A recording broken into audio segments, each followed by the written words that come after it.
Hello, David Risley here with a quick video blog evaluation for WimsBIOS.com.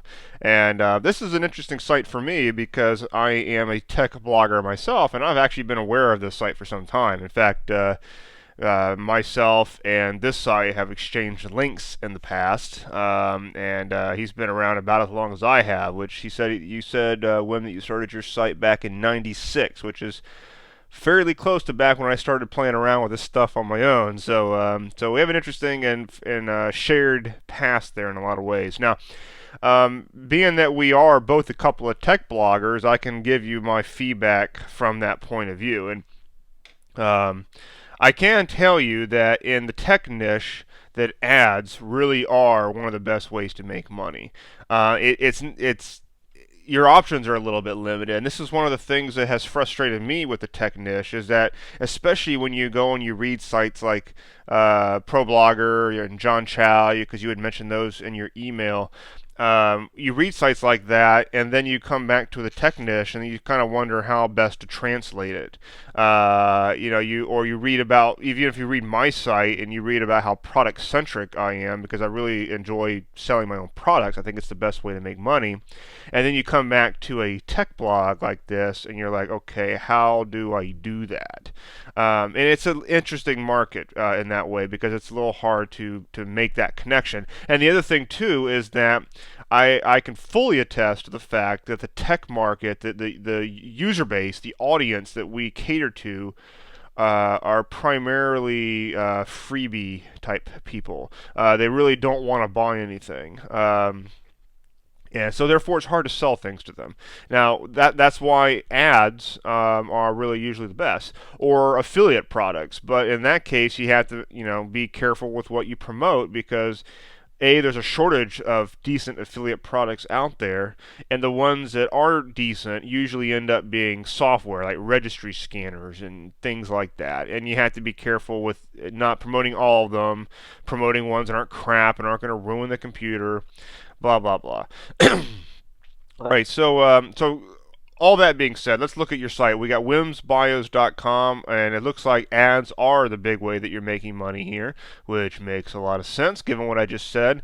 You had asked me about how to optimize the links or optimize your ads. Now, let me just click around a little bit here. In fact, I think I might have just clicked. Yep, I just clicked on one of your ads, so it looks fairly optimized to me.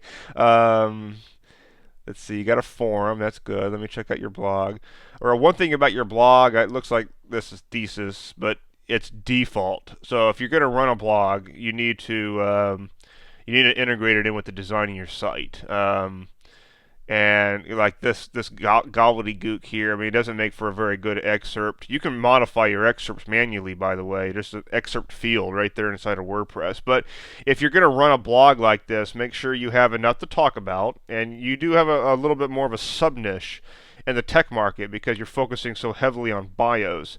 So, you got to ask yourself the honest question, do I have enough to talk about on a blog? And if the case is no, then don't worry about it. And just focus on what you're doing because it works. Or decide that maybe you want to start up another site that, excuse me, has a different twist on the market. You don't necessarily have to limit yourself to BIOS. But if you're going to have a blog on Wims BIOS, definitely make the branding follow suit because it's a shock almost to come to a plain white site like that. Let me click on, let's see.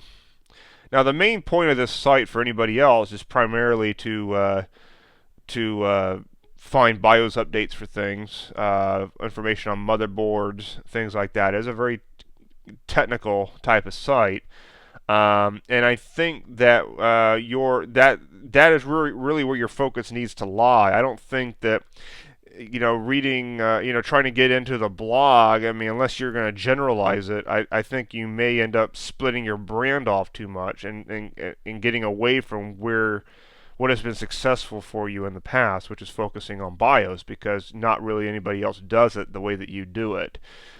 Now, your top banner placement is good. That's a compelling banner. I like this banner over here because I think that falls right into the eye path. Let's see here.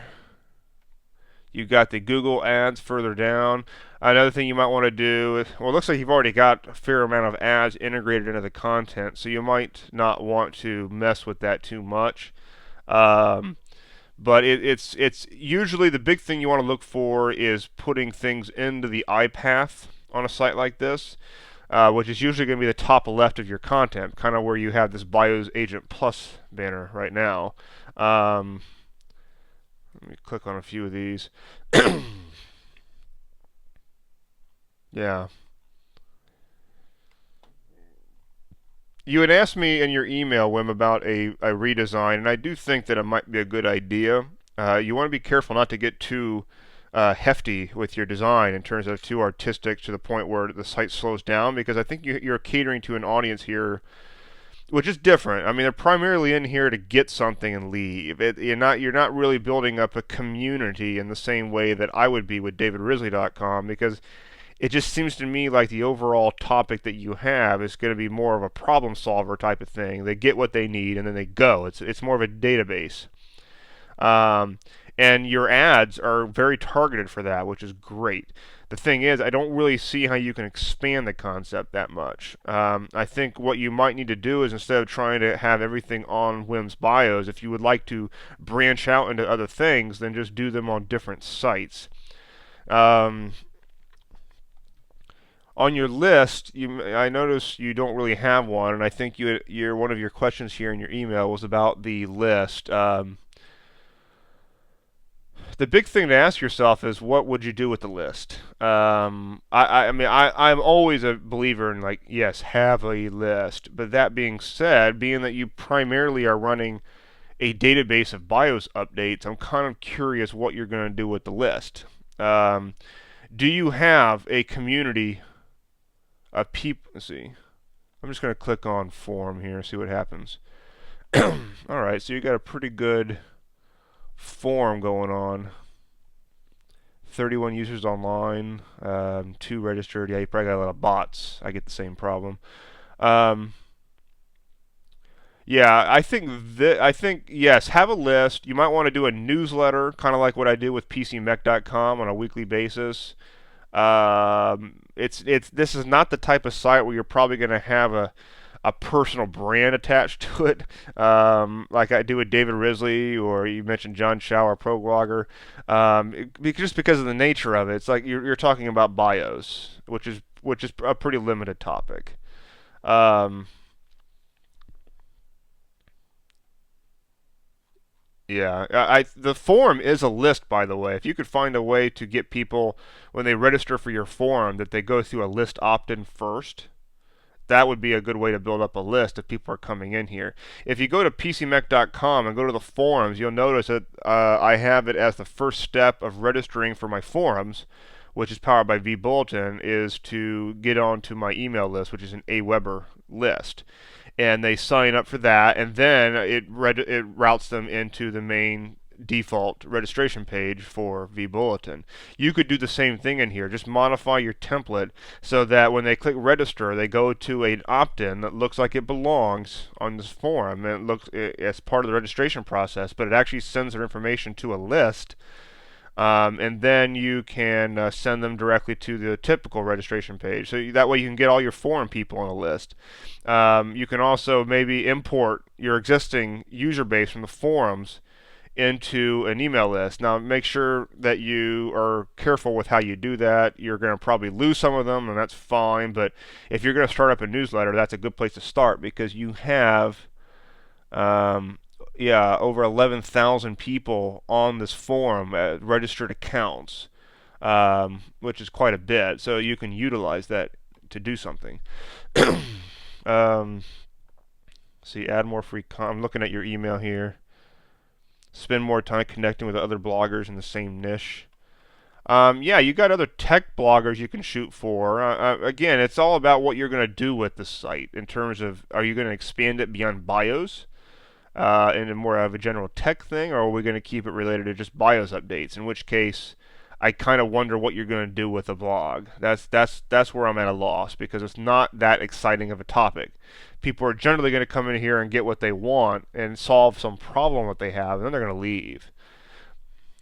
See driver updates. Looks like that's going. Yeah.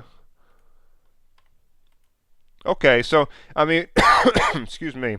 So it looks like, I mean, with the top, with the market that you have, it looks like you've done pretty well. I think the big things you might want to look at are a potential redesign, but keep it simple because you're catering to a market which is just here to get something and leave. Uh, Merge the blog in with the site, or question whether you even want to have it because you just want to figure out what you're going to do with it. And why have that blog? Not just for the sake of having one, but think ahead as in terms of what you're going to actually talk about. It could be that your market here is just too limited for the blog, in which case you might want to look into just starting something else. And you can always use this blog to help jumpstart another one. But if you want to start something else, don't try to have it be on a site all about BIOS, and yet you have a general tech blog. So hopefully that makes sense. If you have any more specific questions for me, just feel free to shoot me an email. Talk to you soon.